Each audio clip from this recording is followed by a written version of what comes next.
I guarantee you that Congress, the GOP majority in Congress, will finally do its job, quote unquote job, because they will block everything that comes from President Trump.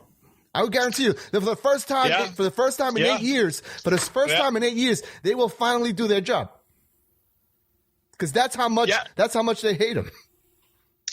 Yeah, well, I think they hate Ted Cruz that much as well. And to me, I think the most important thing that's going to happen over the next 8 years is the appointment of 3, possibly 4 SCOTUS judges. That, in my opinion, is going to have a greater effect on the lives of every single American than anything else. Mm-hmm. And I mean, I am scared to death right now. These gutless Republicans, all they got to do is just say flat out, votes aren't there. We're not even going to take it up next issue.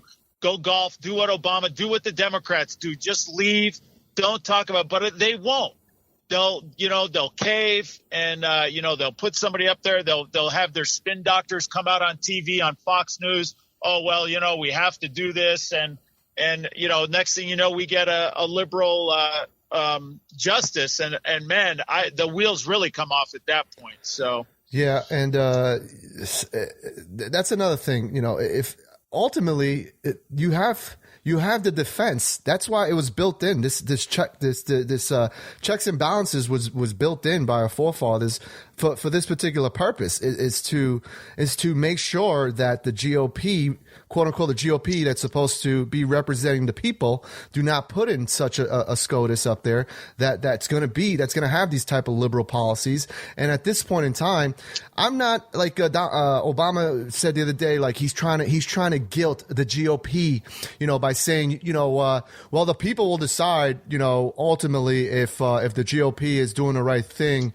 if they decide not to, appoint my nomination, basically throwing it on the laps of the voters. I guarantee you this: 70% of the voters don't want the GOP to appoint whatever nomination that Obama comes up with. I guarantee you that.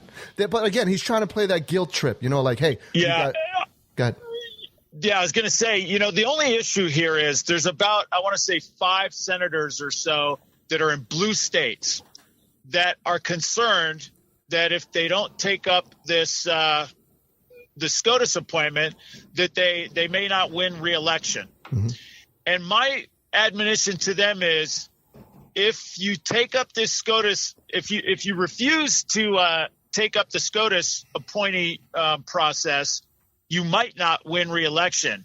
But if you allow Obama to appoint a SCOTUS, I guarantee you will not be reelected.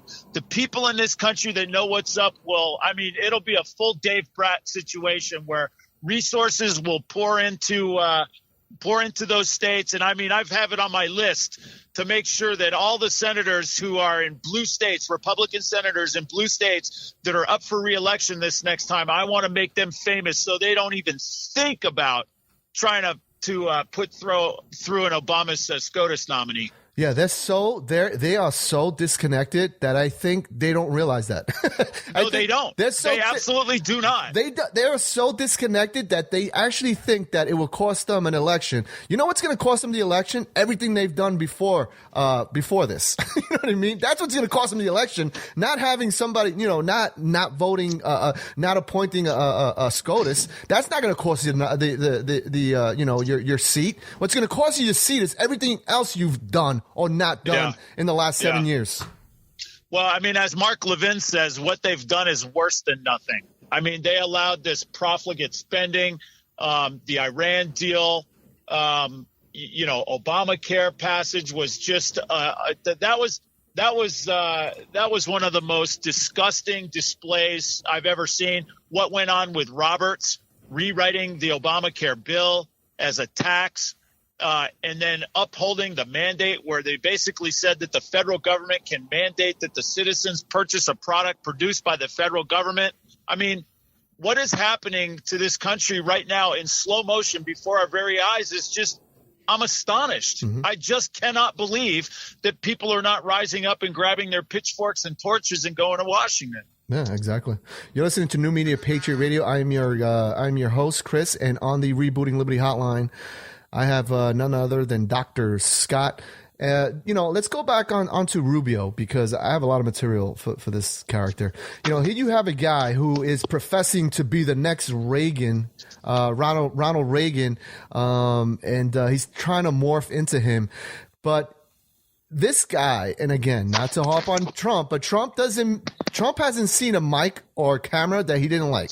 And here you have Marco Rubio skipping this year's CPAC, not going into spin rooms, not going to Mark Levine's town hall meeting. And again, why is he so afraid? He doesn't do any conservative talk radio. He doesn't go on Breitbart radio, which we're going to get into in a bit with Glenn Beck, about what Glenn Beck said about Stephen K. Bannon. But he doesn't go into these networks, because unless it's a safe area like Fox, who's propping him up, he won't go on the air. Yeah, no, I mean, this is a guy, you're running for the Republican nominee for the presidency of the United States, and you skip CPAC and conservative review. Are you kidding me? He's got this Gang of Eight baggage. How many debates did we have that was never fully explored? And the reason is because all of the Democrats and all of the establishment Republicans want an open borders globalist agenda. And it's just flat out being buried. But the vast majority of, us regular citizens on Main Street, we do not want our country changed with this, unchecked illegal immigration. And, Marco Rubio, as far as I'm concerned, I just don't understand how he's even third in the polls. I mean, this guy, I in the past have been like everybody else. Like, we fight it out in the primaries, we debate the issues, and then whoever the nominee is, we all get behind him full-throated. But, man, we had 8 years of George Bush, and he was the second worst president behind Obama in terms of profligate spending, growing government. We had No Child Left Behind, expansion of Medicare Part D. I mean, it seems like no matter what we do, it's just more government, more regulation, more limitation of freedom. I don't want that anymore. Neither does it seems like most of the people in the Republican Party right now, which is why we're going with Trump. It seems like every time we do a typical politician, we know we're going to get the same old thing, and we're all projecting onto Trump. Please be something different. Please give us a different outcome. Yep, that's what that's what I've been stating, on all my shows, is the fact that we've been there, done that. And we're not afraid. We're not afraid to test Donald Trump out, because, like I said, we practically grew up watching him. So it's not like Obama, who came out of nowhere, and then we can't access his college transcripts, the birth certificate problem, and all this other stuff. We know who Donald Trump is, which is what frustrates me when you have the Glenn Becks of the world calling him a Nazi and his Nazis, calling them Nazis. I don't get it. How can you compare him to someone who killed millions and millions of people? It's utterly ridiculous, Chris. I mean, they get into this. None of these people are saints. And let me tell you something. I think I'm a pretty decent guy. But if you scoured, my whole life's history and everybody knew every little thing about me, I got some things in my past that I'm not proud of, like every other person does out there. But let me tell you something that Donald Trump has done. He's built a multi-billion-dollar company. And I can tell you, as a small business owner myself, and somewhat of an entrepreneur, that is not easy to do. And people can say that, he started out as a rich kid. That is not being a billionaire. He still had to build something. It's a heck of a lot more than Obama ever did. I mean, he was basically a community, rabble rouser. The guy's done absolutely nothing.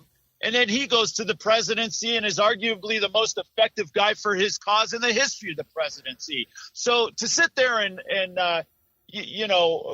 tell the people that are supporting Trump that we're brown shirts because we're sick and tired of getting with the same result no matter who we vote for. I mean, I got a problem with that. And you know what that's going to do?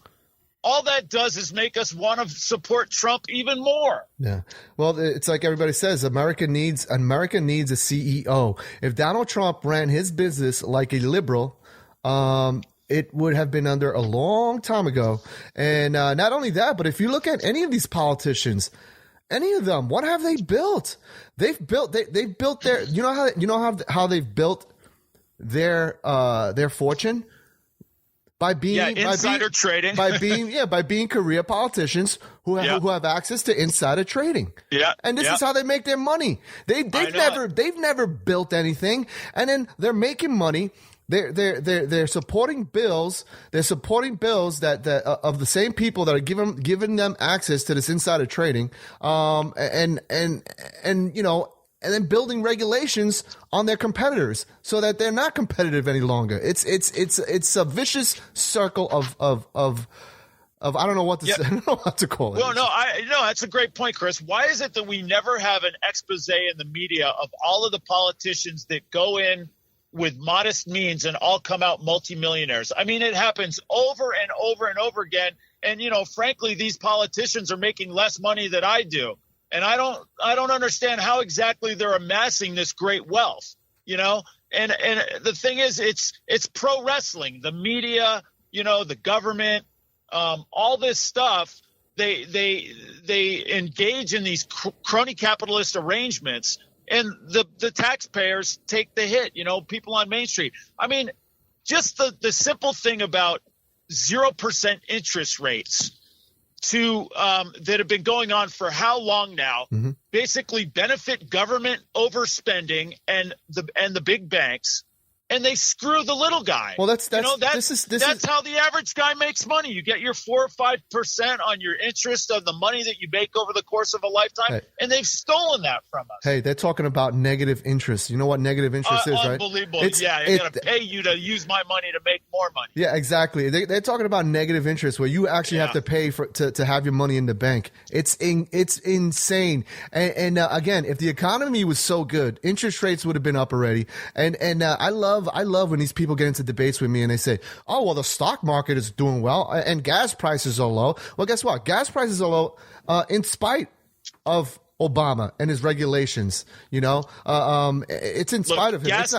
Gas prices are low because the technology called fracking allowed us to get gas, or to get fossil fuels in ways that we weren't able to do before. Obama has basically prevented any new leases on government land from being signed. Well, and despite that, the private sector has figured out a way to develop. And Saudi Arabia, who can produce, I think Saudi Arabia is able to produce oil at, I want to say like $20 a barrel, whereas the fracking companies cost them $40 a barrel.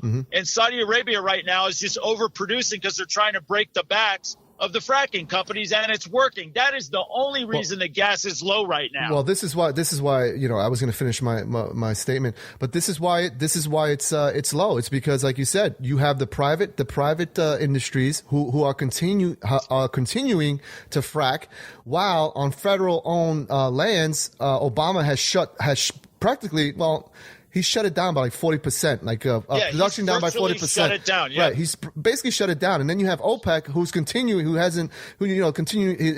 to pump oil, so it's not regulating it. So that's why gas prices are low, and the reason the stock market is doing so well is because, like you said, interest rates are low, so they're borrowing money with 0% interest. It's insane. Well, yeah, I mean they're basically playing the tables with the taxpayer money. Number one, and number two, if you have some wealth, what are you going to do with it? You know what I mean? It's like nobody's going to buy bonds.